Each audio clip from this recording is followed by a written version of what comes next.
Hii ndiyo maana halisi ya uzalendo.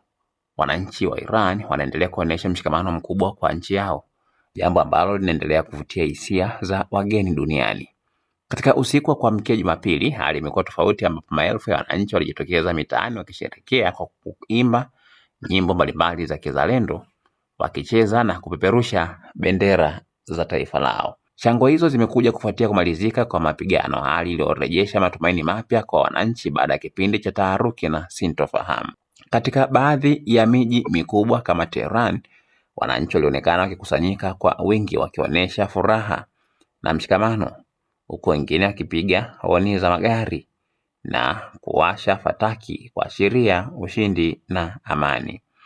Matukio hayo yanaelezwa kuwa ishara ya umoja na uzalendo miongoni mwa wananchi wa Iran, huku wengi wakionyesha matumaini ya kuendelea kuishi kwa amani na utulivu baada ya kipindi cha mvutano. Hata hivyo, wachambuzi wa masuala ya kimataifa wanaeleza kuwa licha ya shangwe hilo, hali bado inahitaji tahadhari kutokana na uwezekano wa mvutano kurejea, kwani makubaliano ya kusitisha mapigano yanaweza kuwa ya muda mfupi. Usiache kusubscribe channel yetu ya YouTube ambayo inasomeka Dodoma TV.